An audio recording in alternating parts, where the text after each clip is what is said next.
Live, there's the live mic.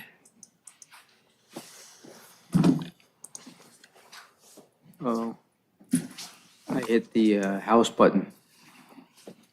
Back to the meeting.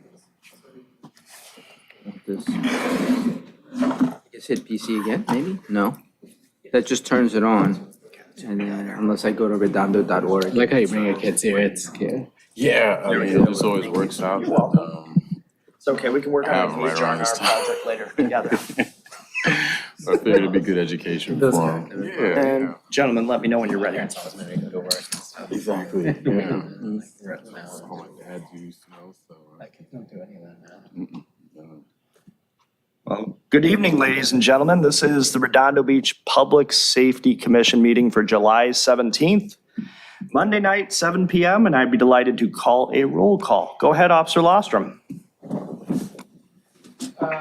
Commissioner Koig is absent. Commissioner Gupta. Here. Commissioner Gall. Here. Commissioner Kleinbaum. Here. And Commissioner Gittens. Here. Great. Let's salute the flag.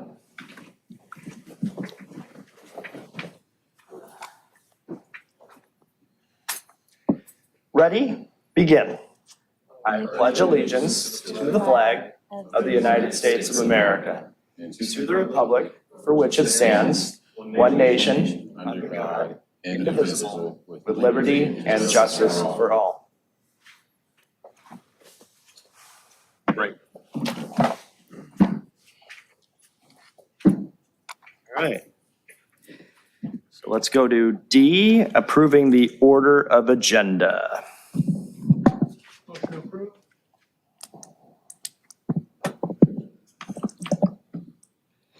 Are there any motions to approve the order of the agenda? Approve. Do I hear a second? Second. Second. Commissioner Gupta?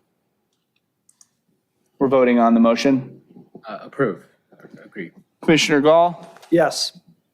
Commissioner Kleinbaum, Agree. and Commissioner Gittens. Aye. So approved. You can proceed, Chair. Thank you. Officer Lostrom, no blue folder items. No blue folder items. Thanks, sir. Let's go to consent calendar, which I would read as business items except those formally noticed for public hearing or discussion are assigned to the consent calendar. The commission members may request that any consent calendar item or items be removed, discussed, and acted upon separately. Items removed from the consent calendar will be taken up under the excluded consent calendar section below. Those items remaining on the consent calendar will be approved in one motion following oral communications. Consent calendar has the affidavit of posting and the minutes for April, May, and June of this year, if there's a motion to approve. So moved. I second it. And Commissioner Gupta, Agree. Commissioner Gall, Yes. Commissioner Kleinbaum, Agree. Commissioner Gittens. Agree. So approved. You can proceed, Chair. Thank you. So we have F1 and F2 approved. And so we go to G, which is excluded consent calendar items, which I assume none. Correct. Thank you. And then I would read the boilerplate here on public participation on non-agenda items. This section is intended to provide members of the public with the opportunity to comment on any subject that does not appear on this agenda for action. This section is limited to 30 minutes. Each speaker will be afforded 3 minutes to address the commission. Each speaker will be permitted to speak only once. Written requests, if any, will be considered first under this section. No requests for speaking in person. There is no Zoom attendees. And stand by. No e-comments. Anybody in public want to chat? No? We're all good? Okay, thank you. All right, so we've visited and closed out H and H1. And then we go to I, items continued from previous agendas. Before we pass over this one, I would like to bring up a couple of things that we've talked about in the past, maybe instead of revisiting in the referrals for staff. We've talked about the school board, we've talked about Brady, and we've talked about OES. Is there any updates on any of those 3 action items, or any of those 3 action items we should just discontinue for any reasons? I have currently on that list from prior referrals to staff, the Brady Foundation, whom I will reach out to, and Cal OES. I have some IT-related investigation to do in order to confirm Cal OES can be brought into the meeting via Zoom. So once I'm able to accomplish that, they might come first if that's the case, because that's so easy. But otherwise, one of those 2 is my intention to get on the upcoming meetings agendas, Officer Lofstrom. barring any sort of, obviously, conflicts or what have you. And I know there might be a question here, but is there a budgetary requirement such that Redondo puts up for the flight of the OES representative to fly down from Sacramento to Redondo Beach and the per diem and the overnight and all that stuff, or is it all covered by the Sacramento budget? That I don't know. I would assume, I'm not aware of anything that we would provide, so I would assume they would do it on their own under their operation. Okay. I think Deputy Director Tom Osborne was willing to come down with one of his representatives and do a presentation for the police department and the commission. And I would assume that they would do the rounds with other cities and market their grant opportunities for safe schools. I made contact with whomever was I think there was a woman on that email chain. And I let her know that I was going to work on getting them zoomed in at the very least. That would be good too. And I think they were fairly thrilled to hear that, just to save the trouble. And then we don't have to worry about, or we don't have to worry about quite as much if there would happen to be a lack of quorum, if people got sick or Yeah, something that would like be that. embarrassing.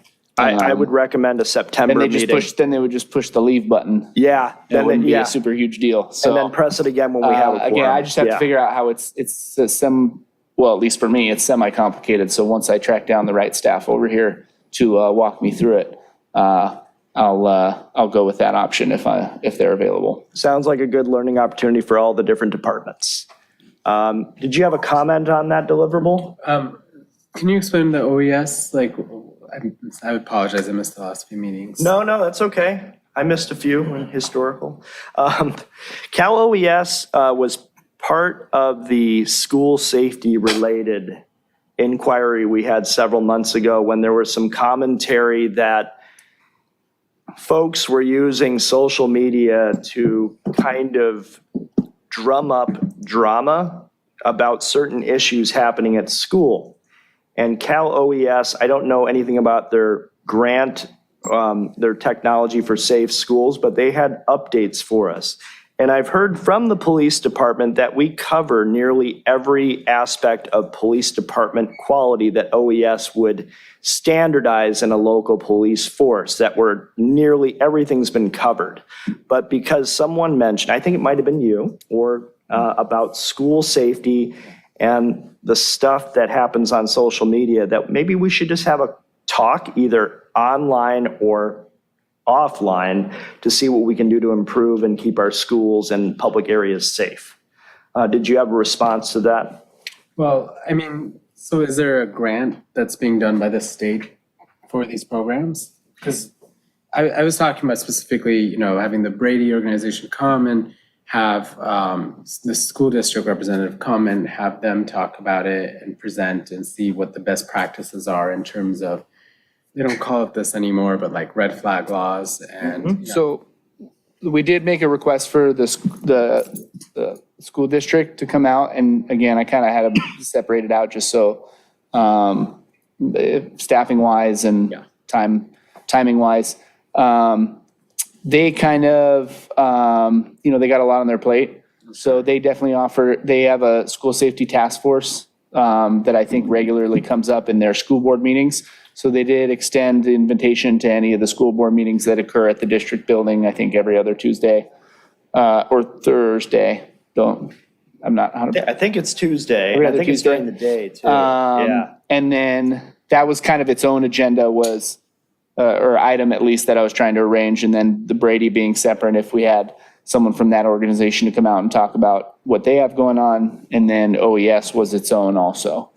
I was just going to separate them for timing's sake so that, one of them didn't have to sit through Sure. a long meeting to get to their presentation or what have you. But if they were back to back, that would be ideal, obviously. Sorry, this is dumb. What does OES stand for? Office of Emergency Services. Okay, so that's a California State Office of Emergency Services. And they have some sort of grant to help us save school safety. Yes, understanding. yes. Okay. That's right.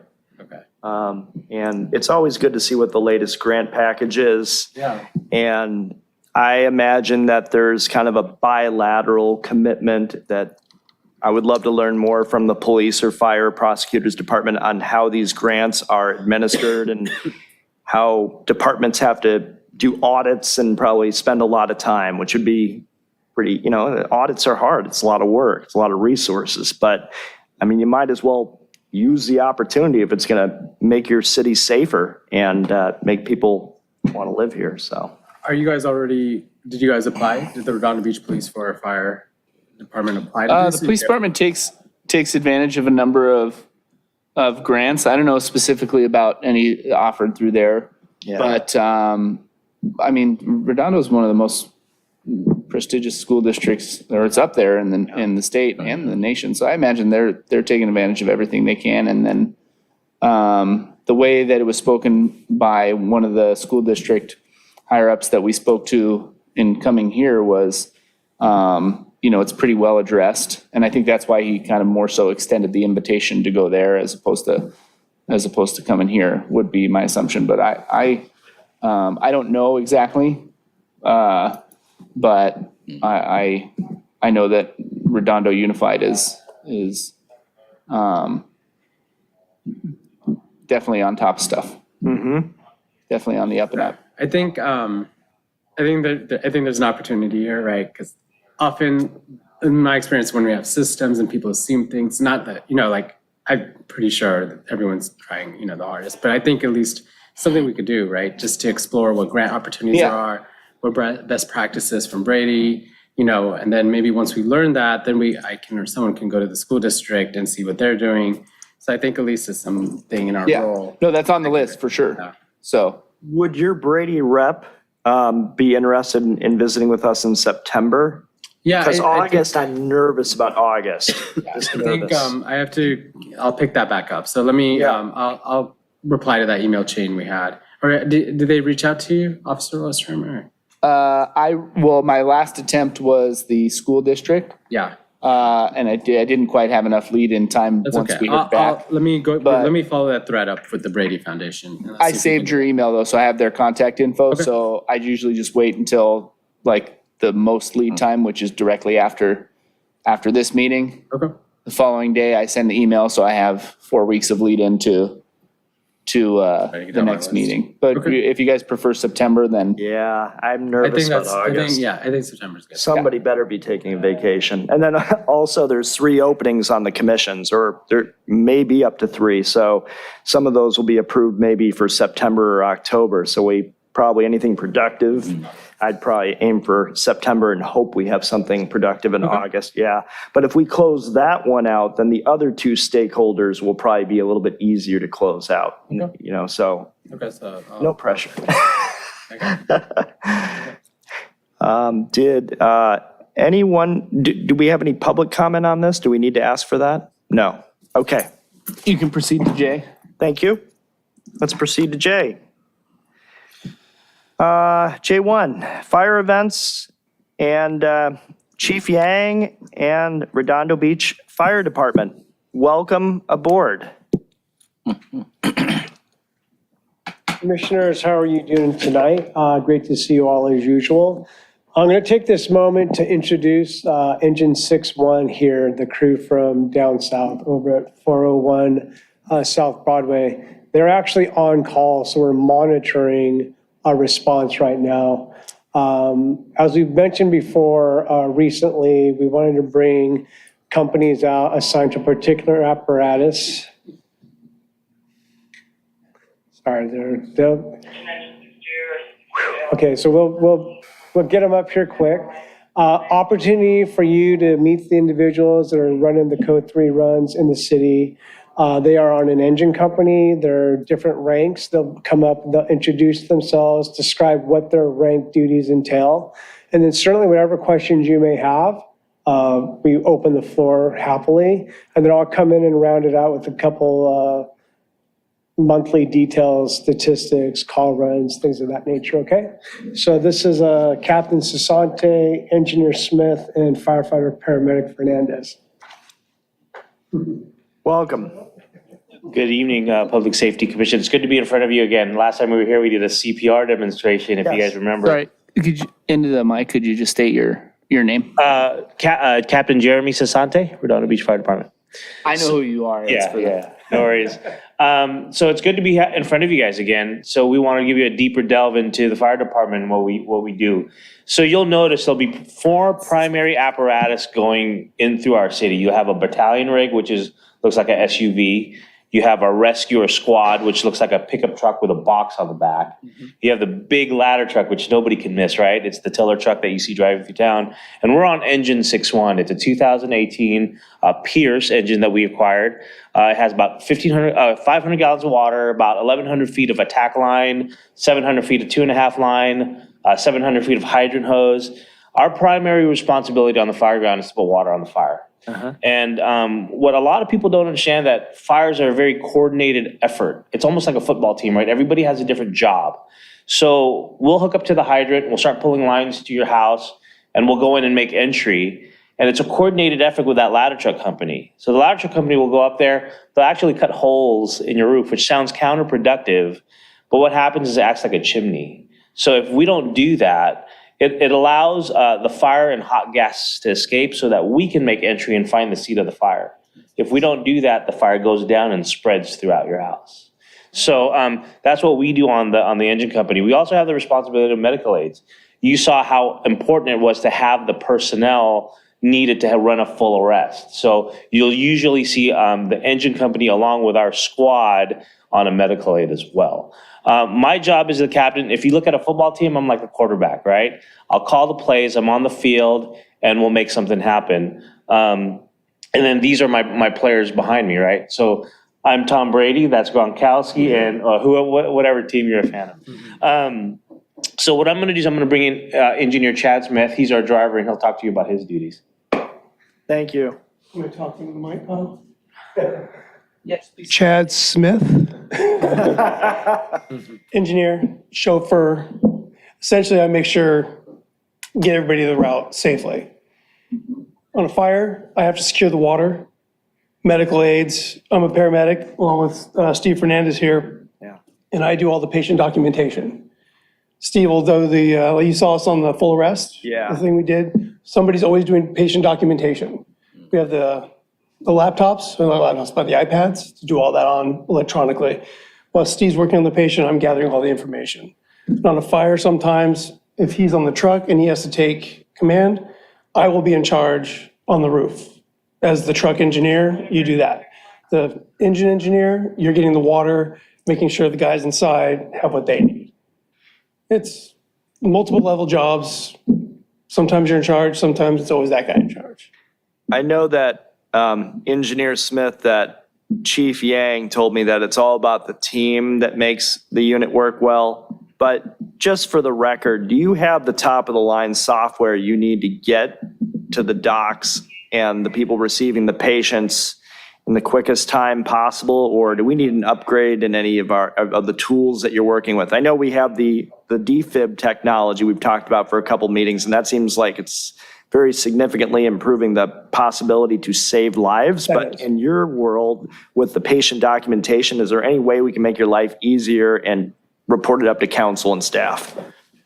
I'm not the one you would talk to about the IT stuff. Yeah. But the software is always changing. Yeah. It's always upgrading, and the departments, police and fire, constantly, yearly, probably need to have that stuff upgraded with whatever the newest technology is. I see. How about the hospitals? Is there any way that they can improve to make your life easier with what they're doing, or are they not as fast, or? Their budgets are much larger. And we kind of piggyback off what they're doing. Yeah, good, Everybody has to be integrated. good. Whatever we use for our IT software, for our iPads, Yeah, because there's different versions throughout the county, yeah. but they all have to integrate and talk to the hospital system. So there is some sort of plug and play with all of them, but yeah, we can always upgrade stuff. Does that go through the County Emergency Medical Commission, or does that go through a separate working committee? Thank you, Chief. That's the guy who's going to answer that question. Other questions from commissioners? Thank you for the update on that. Go ahead. Hi, I have some questions, just curiosity. The fire truck has 500 gallons of water, but if you Yes, need sir. more water, you need access to a hydrant. Yes. And the hose is only so long. Can you actually reach any property in the city from a hydrant with the truck? For the most part, with the fire engine in Redondo Beach, Yeah. yes. Sometimes it's a long lay of hose, which is, pick it up afterwards, but we can reach pretty much anywhere. And if there's some areas that you can't, we'll lay into somebody. Oh, okay. One will lay a certain distance, and we'll lay it a little bit further, if you have to do that. How long is long? Oh, for picking up hose, anything over 400 feet is long. Wow. Yeah. A long way. Yeah. So I want to bring up Steve Fernandez here, a paramedic on the engine. Where's the hardest to access place in Redondo? The beach? The villages? Thank you. Oh, wow. Let's say the villages. I live there right now. Good evening, gentlemen. My name is Steve Fernandez, and I'm a paramedic fireman on the engine company. So part of my duties is being a firefighter, so I'll be the one pulling the hose and attacking the fire and that kind of stuff. On the other end, I'm a paramedic also. So the advantage of having a paramedic on an engine company is usually the paramedic rescue is busy on a call or they have a long ETA. So I'm able to do some paramedic duties while I'm waiting for the paramedic rescue to show up. So that's the big advantage of having me on the paramedic engine company. So that's pretty much it.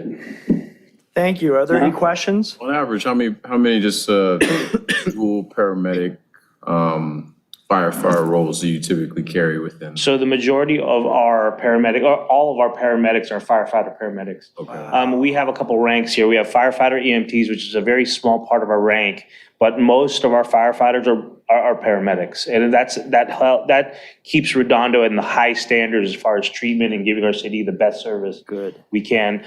Commissioner Galt, to answer your question on technology, the trend now is there's a lot of technology that's kind of interacting with each other. For example, we just started a record management system, which helps Chief Yang consolidate what calls and how many calls we go on. It talks with our CAD, and there's so much potential with our software talking to CAD, because now our CAD, which is our computer-aided dispatch, right, can populate different sorts of information in our CAD. There's some softwares that we're looking into that's on the horizon that'll help us respond better, help us identify occupancies, where FDCs are, routes, and all that is on the horizon. What is FDC? A fire department connection. So the larger buildings in the city have fire department connections. So if we can't get the hose up there, there's connections that we could bring hose to and fight the fire. Apartment buildings, 4-story and above, whatnot. That way, for example, 1800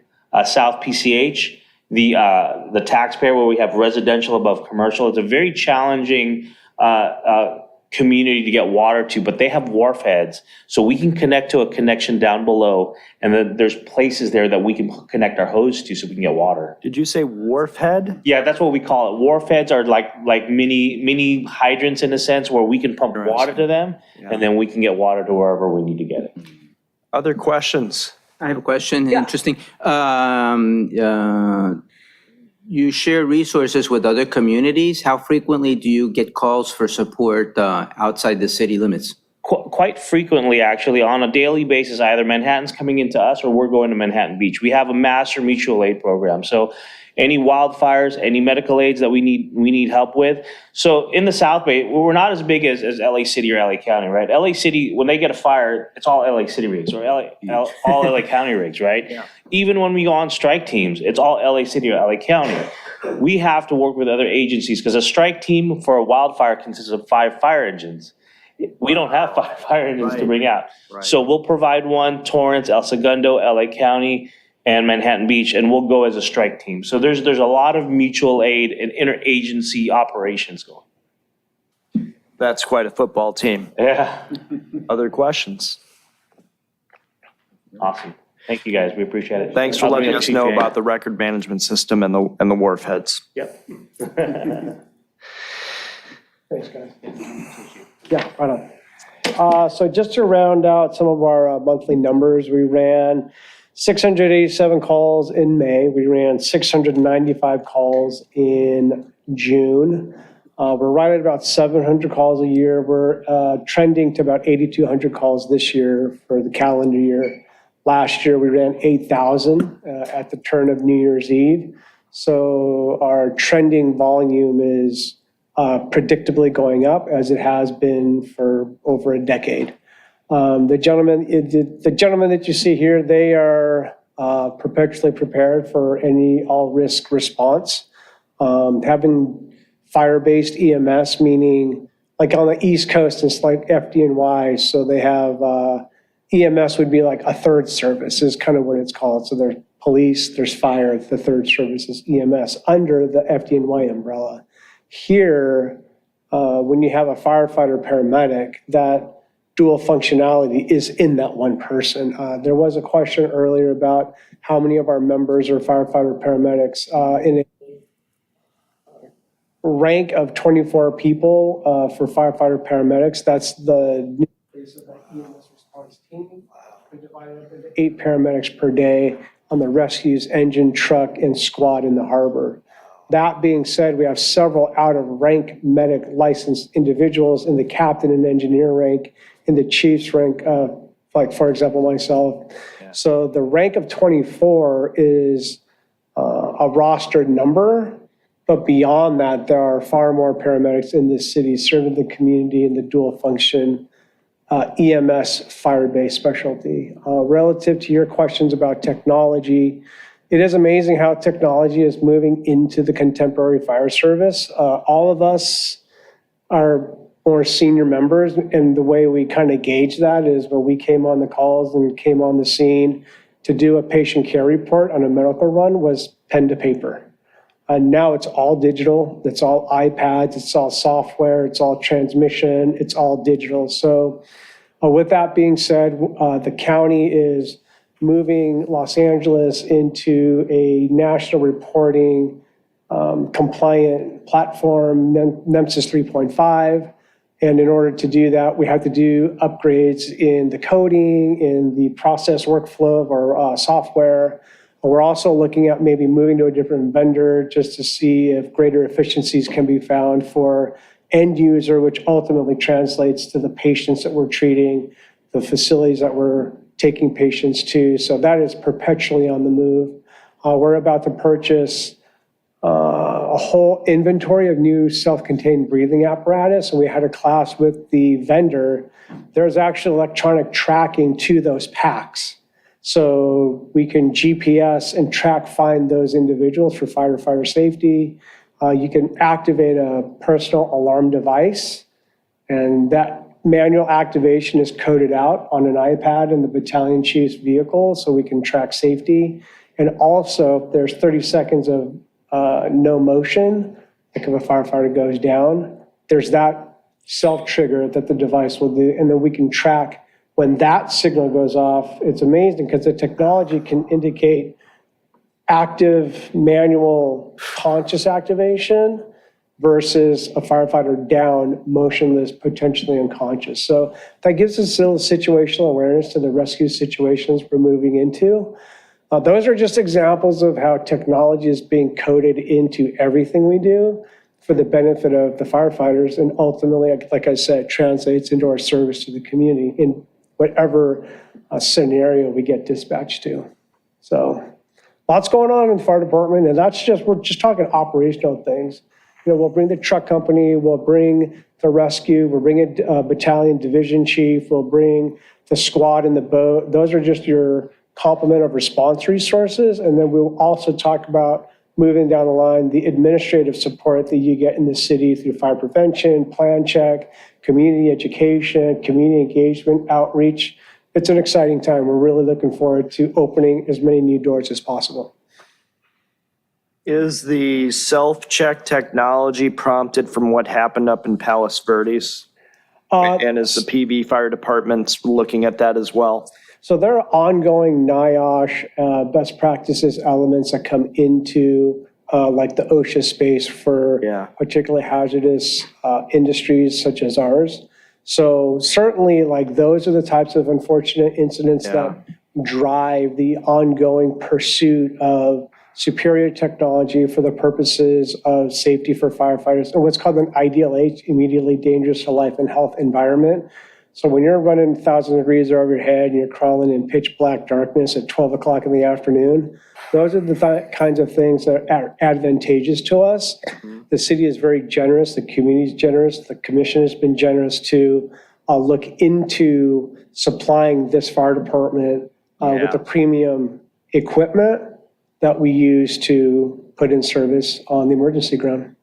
Knowing somebody personally who perished in a fire 3 a.m. up in PV, I would love to see that technology incorporated throughout county and any of the individual cities in Los Angeles, of course. Absolutely.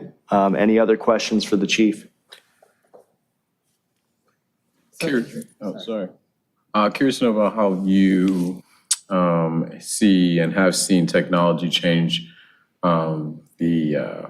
I guess you would say the trends in early warning fire prevention. I know we've had a bunch of programs in the past, namely a wonderful fire alert system that we do every year. But I just wanted to see how you see that moving forward in the future as you see the integration throughout the entire Sure. Are you talking about like in the residential spaces, the business spaces? So there are also building codes that are the construction industry is compelled to follow. I know in Redondo Beach, we have a lot of great ordinances.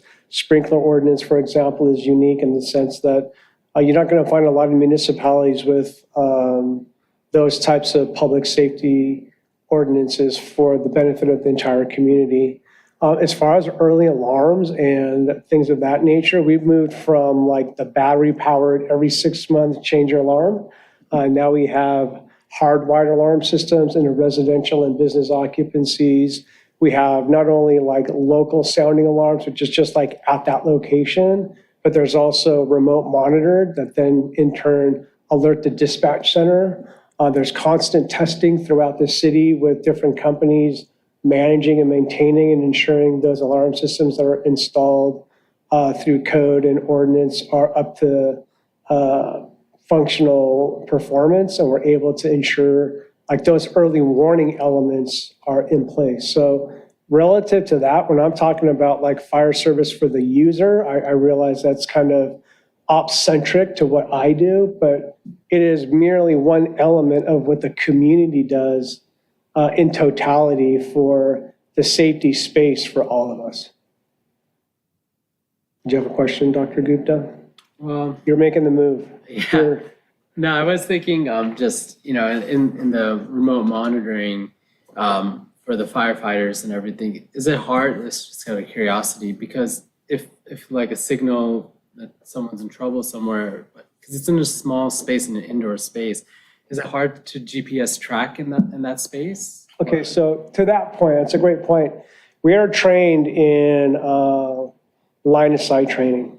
So for example, I have a thermal imaging camera. Well, generations ago, we didn't have thermal imaging cameras. So we were taught you crawl, right hand on the wall, and you follow the wall and you search. You may go on the left side, left hand on the wall, or your back foot, right? So we're trained, you're either visual, physical, or audible contact with your partner. So that is fundamental firefighter 101. It's not graceful, it's what you gotta do. You make the save, you make the search, you make this, the community safer in those practices. Now, when thermal imagers came out, those are battery operated devices. So as wonderful as they are to help create efficiencies and reduce reflex times to make your rescues, they're battery operated. So you can't go into a search standing straight up. thinking you're going to look on a thermal imager screen, because if you just walk around, the same hazards are there: the heat, the smoke, the visibility, the debris, all of these things. So if you're just abandoning your traditional rescue operations and your battery goes off, that's not what we're doing. So to your point, technology is key, but it doesn't substitute or replace the fundamentals of what we're doing on the fire ground. It is essentially very difficult work. It's very physical work. It requires great physical fitness, great strength, great endurance, resilience, and really the will to perform those actions in those conditions. Thank you for your service. Yeah, thank you. Other questions? Okay, Great. I'll be over here. Okay, thank you. Thank you. We'll go to J2 in the city prosecutor's office. Let's go to Joy Ford. Hello, Joy. Good evening, Chair, Commissioners. Joy Abikin Ford, Quality of Life Prosecutor. We've just finished our budget process last June. So the council approved to add an additional 25 units to our pallet shelter, pending the funding, of course, if we get enough grants, as well as adding 13 additional units to our bridge housing. We currently rent 5 units. Single room occupancies within Spot 8. And if we do get grant funding or identify grant funding, we could potentially add 13 additional units and 2 resident aides to assist with that. Other than that, I have no further updates and happy to answer any questions. Is Spa 8, is that the one that's run by Century Housing there on PCH? No, Spot 8 is our area in terms of Los Angeles County. Okay, The one, I believe you're referring to the Project Home Key. yeah. And they're naming that Moonstone, I believe is the name they're choosing for it. That is managed by Century Housing. What's the capacity of that one? I was told 20. 20, okay. The other question is, playing devil's advocate, I thought that we were under 100 folks experiencing homelessness and wondered if the pallet shelters are needed or if we're accepting additional people outside of the city of Redondo Beach, or just kind of what's the origination of getting more shelters? We are not housing anyone outside of Redondo Beach in the pallet shelters. Okay, There is a constant waiting list for Wow. our pallet shelters. And regardless of our decreasing number in the past few years, we're battling so many other factors that is still increasing homelessness. So the last point in time count was just released recently by LAHSA, right. and countywide, it did go up. In Los Angeles City, it did go up. However, they're not releasing the numbers for each individual city, so we don't actually know what the results is for Redondo Beach in the past, for the last count. But we do have our CityNet census that should be coming out soon. So we'll have that data point to rely on. But I think if you talk to any of our housing navigators, they will say how essential these bridge housing and interim housing is. And the last time we did get a count, we were at 99 in the point in time count. So having the 20 current pallet shelters now, plus an additional 25. Yeah. The 5 units we're renting plus additional 13 will bring us closer to 0. If we can ever combat the onslaught of more and more people falling into homelessness. So that would get what we had in our last census. We would be able to meet that demand according to what the last data point was at least, and it won't create significant Vacancies. spread out over a larger land space and causing issues with that, with the neighbors next to the shelters. You don't add more space, or there's no scope creep or crime issues by having maybe too big of a spread of homeless shelters in one spot. I see. So the location that they're considering right now is a lot right next to the pallet shelter right now. There's a dirt lot there in between the current pallet shelter and the Target store on Kingsdale. And so it would be right next to each other, and the benefits of that is they would share a lot of the resources that's already there. So we're trying to save costs in that regard. And so the location as it is now, as I understand it, has not increased the calls for services in terms of the police. As every time I talk to the chief, that's what he's been saying, that the pallet shelter isn't causing more trouble than there would be. If anything, maybe the calls for service have been decreasing because we are housing the population that would be, causing the calls for services. So I personally don't have any information that that area has increased in crime, but we think this is a step forward in saving our public resources their time. Good. I noticed the Housing Navigator has been very helpful in redirecting people in District 5, as well as utilizers of our local civic facilities here, and heading off trouble in the middle of Pacific Coast Highway. One thing I would ask is, and before I move over to other commissioners, is St. James, after Officer Turner has retired, still have a little bit of police supervision from time to time during their feedings? There is I forget what Officer Shorty's title is. You're the quality of life officer, but she's the MET officer.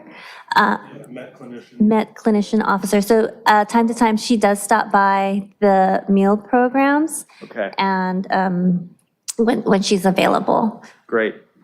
There was an incident on a bus several years ago where somebody got stabbed, and, we can derive all sorts of theories about whether they were two homeless people at a feeding or whatever happened, and I could be completely wrong, but hearing about somebody with a knife in line at a recent feeding made me a little nervous. That being said, I want to pass the baton to any other commissioners who have any other questions. I have a question. There's a hotel that was undergoing a conversion on Pacific Coast Highway in District 1, and it's been more than a year now since the construction seems to have halted. It was for homeless or halfway house. Do you know the status of that project? So that was what we were referring to as the Project Home Key, the Moonstone project that's being managed by Centuries. And it's not a city project, but we are trying to work with Century Housing to at least make sure that we can ensure that it is Redondo residents that go into that housing. It's supposed to be permanent supportive housing. It is not interim housing or a safe house in that regard. So What is the reason why it's all closed up and the project is not finished and people have not moved in? So right now, the Century Housing is trying to get permits through the city. They have not been approved. They've had to ask the state for several extensions on the project. The last time I heard, they had an extension granted until August, possibly October. So they're still working with the city trying to get their permits. What permits specifically? Building permits. Building permits, okay. They don't have building permits for their work after all this time. Not as of the last time I checked. That is It's amazing. really, really strange because that's a big company that has a lot of employees and has decades of experience in doing these types of projects. And Maybe even a century, yeah. Yeah, and they seem to be held up, government red tape. I believe they spoke to us, right? That was earlier. Brian DeAngelis, yeah. Yeah. Wow. It's really What was weird that when to they spoke me. to us? That was Yes. about last year, maybe? Yes, or- yes. Yes, in like the fall timeframe, yeah. Is the city holding it up for some reason? I don't think the city is trying to hold it up. If anything, the city is trying to work with them to move it along, but I don't know the details of what is holding up the permits. I know the manager, the guy who's living there, because I'm in the project with the leadership Redondo with him. Yeah, So Alex, he's actually living at the site and he's gonna manage it. And Yeah. I think I can ask him the specifics, but I remember he was saying that there's just some difficulty with regulation and stuff, so. We'll put that in the referrals for staff at the end of the meeting. Yeah, I can just text them and ask them. With all the talk about zoning and making all the cities like, San Francisco, we have the representative up in the state wanting to zone like that. You would think this would be a slam dunk. Here we are, we're going to solve our folks experiencing homelessness, and it has state building permit issues. So appreciate that report, but I would say I'm mildly curious as to why it's taking so long. Yeah, it must be something. Yeah. I could ask them. Yeah, that'd be great. Any other questions for Joy? Yes, you had mentioned the other question, quality of life prosecution. Is there a lot of quality of life prosecution going on in the city now? Yeah, it's a question. It's a very general question. So I prosecute code enforcement violations, Airbnb violations, massage, business violations, and illegal cannabis dispensaries. There are no illegal cannabis dispensaries currently for the first time in a few years. And so that's great. Hopefully we keep it that way. And so it's ongoing. There are a few in each category. And then I handle a lot of our homelessness issues. Thank you. And the responsiveness to that issue is really, from your department, has been really good. All the team members have been excellent. They're reachable by text and send a picture, and they'll help locate and potentially counsel the person experiencing distress and hopefully direct them to housing or at least a place to stay for the evening. Is there anything else, Joy, from your side that you want to update, or should we consider this a wrap? That's all I have. Thank you. Thank you. Great. So we would go to J3, our discussion of crime recap. Community policing and volunteers. I think we better go to the crime recap because Officer Lostrom, I saw something about Patch and the e-bikes and things like that. So I wanted to hear what you had to say. What's going on in Redondo Beach? Well, the e-bike enforcement and education and proactive activity in general regarding that issue is ongoing and receiving a lot of attention, especially with the influx of there are many terms to describe them, but essentially these bicycles or type dirt bike, motorcycle type electric powered conveyances that aren't registered, that don't qualify as a class 3 e-bike, that are essentially a not legal street conveyance. But we're actively combating the issue, and some of the regular players that come up with that, usually juveniles, causing trouble with that type of issue. As you can see in your packet, the part one crime recap is covered. And then two things I'd like to discuss. One, yesterday evening, in the south end of the city was a pursuit that ended with a collision. And then two individuals fled on foot, one of whom was the driver and primary suspect, was apprehended, and the other is outstanding at this time. But that involved the helicopter and news helicopters, and there was a collision, obviously. So there was some significant resources and media attention for that incident. So. And then the other thing was the 4th of July. As you probably know, the fireworks show was canceled. And then later a special meeting of the city council was called, and they opted to do a drone show. The cancellation of the fireworks show reduced the police resources that were deployed that evening. And I think there is a different perception of a drone light show compared to that. So no resources were redeployed that evening when the drone show was hired. But it ended up being an fairly uneventful 4th of July for us, and the race in the morning, obviously in the village, was also safe and uneventful. And then as far as the community policing events go, one of the big ones was we went out and did the Run, Hide, Fight training for our Beach Cities Health District. For any one of their employees that wish to attend, we did 2 separate seminars. And we had a blood drive in which 36 units of blood were collected, mainly via peer pressure by me to my friends. Big upcoming events. We have a homeless court on July 21st. 19, And then July 19. 19th, I'm sorry. And then the LA County Police Canine Association Canine Show, which is hosted at the Redondo Union High School, and our Canine team is a part of it. But we usually get over 25 to upwards of 40 dog teams there from all over the county. And there's a vendor fair for the first couple hours and a taco truck, and then they put on a nice fun show for a couple hours. How does Redondo place in that competition, if there's a competition? We have taken home a few trophies. Our K9 team has taken home a few trophies. They do a few. They do a fastest dog, a toughest dog. They do a call-off competition, and then a few demonstrations, a big SWAT pursuit demonstration. They have a couple helicopters come through, one from LAPD, one from LA Sheriff's, and they'll have the dog handler team rappel from one of the helicopters down onto the field. It's quite a spectacle. If you'd like a ticket, I have some tickets available that we hand out. National Night Out. Last year I did a centralized event for the first time. It's every first Tuesday in August. Every year. This is a large nationwide organization called the National Association of Town Watch. They created this National Night Out event. Great. I've expanded it this year. It's at the Performing Arts Center. There'll be food and treats.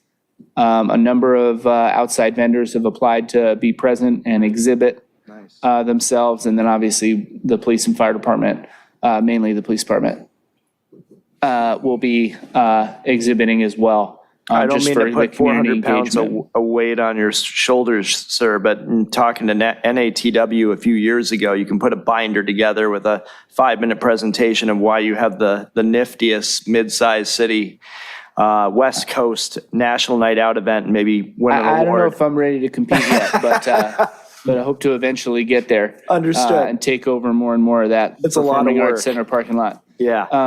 Our Teens and Policing class concludes August 10th. We have 18 teenagers going through our Teens and Policing program, which is a Cool. smaller, more interactive version of our Citizens Academy to hold those teenagers' interest. Cool. And this one is always a big one. I always bring this up to you.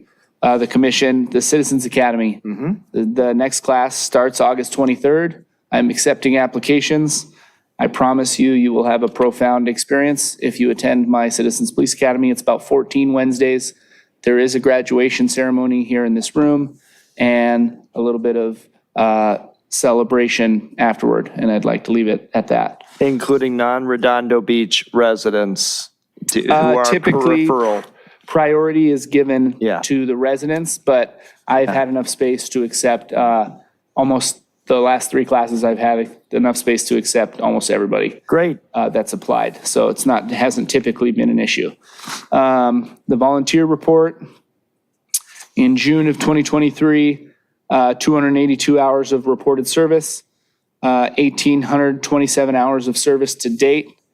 And we've added, in the last couple months, we've added 3 additional volunteers, which is huge for us. We've made some recruitment efforts that have yielded some good results, some of which from the Citizens Police Academy. So if you can imagine, if that experience was so amazing, you then want to volunteer afterward, you guys should definitely join in up on that. Any questions regarding that segment there, J3? Recruiting efforts, just wanted to know, any others that worked or, you know? We have a full-time recruitment officer position now that's held by one of our field training officers, and that is his only and primary job. The position has shifted from a supervisor to an officer level position, but it's only been expanded and the resources only have increased. And yes, he's right now we just put a class of 5 through and then another 4 Obviously, there's a lot more to it. There's an entire academy. There's a pre-academy, an entire field training program, and we do lose some inevitably because we don't lower the standards. But putting that many in at a time, instead of 2 or 3 at a time, definitely yields good results in the end. And that officer also actively recruits for dispatch, crossing guard cadets, all these other positions, jailers, and so on. And we've been, for the effort that's been made, we've been fairly successful. It's a problem nationwide to recruit into the field of law enforcement in any position, and it's challenging, but we do pretty well here by the beach. Way to go, Redondo. Any other questions? Can I follow up on the Project Home Key? Sorry. Go ahead. So this is just the opinion of this is just what he told me, Alex. He's there, but I'm just gonna say it, and maybe it'll be helpful or not. But he feels that I don't know this person, but Steve Shying in the building department is holding it up. I think that he said that they've sent corrections, revisions of the plans, but each time it was held back and sent back, and according to him, he's not responding to the emails or phone calls or anything. So I just wanted to throw it out there to see if that's Did you say something. Steve Shine? Yeah. Okay. So I don't know if there's something that we could do or to help with this. Do a referral to staff at the end of the meeting and then probably write the city council and staff and just let them know that we've observed it. And if you feel disappointed, that would be your opinion. I would tend to be aligned on that opinion, but everybody has their own opinion. But I would add that to referrals to staff, and I'll pass that back to you for a response or to you for a response. I have no expertise in that. That's way outside my. Okay. Or I just thinking maybe we could help, like, kind of just see if there's an issue. I'm sure he has a point of view too. I think some direct correspondence to the council person, like the city council, Better would be, option. yeah. Okay. Yeah, I think that would be most appropriate. I think a blind copy email to multiple, I wouldn't put them all on one email. Okay. And then To the sometimes council members? that could be one way of doing it, and then city management and so forth. But everybody, as long as, I would say in general, and Joy, you can correct me if I'm wrong, that it's just best to keep all the emails separate if you're writing to a group. So there's no quorum on there. Yeah. Per the Brown Act, and she's nodding. So you can be as loud and polite as you want. I mean, just to at least. I would. Just show that there's some other attention to it, and I'm sure he has a point of view or whatever, but That's what just something. public participation is about. Yes. Did we have any other questions for our police officers? Good. You can proceed. Thank you. J3 is closed. And I think we're here at the referrals to staff. Sorry, was there any public comment for Jay? I just wanted to make sure. Yeah, thank you for that. Any public comment for the J series, anything we've discussed, police, fire, prosecutors, any e-comments, anything? Feel free to step up to the mic. And hearing none, we'll go to referrals to staff, or if I need to make a motion to close out the J series, I can do that. No, you're okay to proceed. Thanks, sir. Commissioner Kleinbaum, any referrals? Yeah, I have a referral. I think there's a safety issue with the intersection of not Pacific Coast Highway, Torrance Boulevard and Francisca. That intersection there has been the site of numerous accidents where cars have hit there's a picture framing shop numerous times, and it almost demolished the building literally, and they have to rebuild it, and then another car hits it. And recently, another car hit it's a traffic light traffic signal there. A car hit the traffic signal, and so they put a temporary traffic signal in the street. It's not on the curb, it's in the street, and it's surrounded by cones. And the cones are some of these cones are like 20 feet away. They put them on Francisca, like where the yellow line is on the street. I don't know why that is. And I complained to the city. And so now they put like a little barrier, but then they have all these cones and it's sitting out on the street. If they just move the traffic, I'm not an expert, I'm not a traffic engineer, but I would think, you don't want things that are obstructions in the roadway. You want to move them out so cars and pedestrians and bicycles don't hit it. Okay, and I don't seem, they don't seem to get that. And the more I complain, the more cones they put around it, and they make it worse. And it's in an intersection, and when cars make a right-hand turn, they can't see the traffic coming down Torrance Boulevard. And all those cones and the traffic light takes away the space for the vehicle to go. Could they have an overhanging horizontal, like 20 feet up in the air? Would that solve the problem, or would then there be a blockage of view?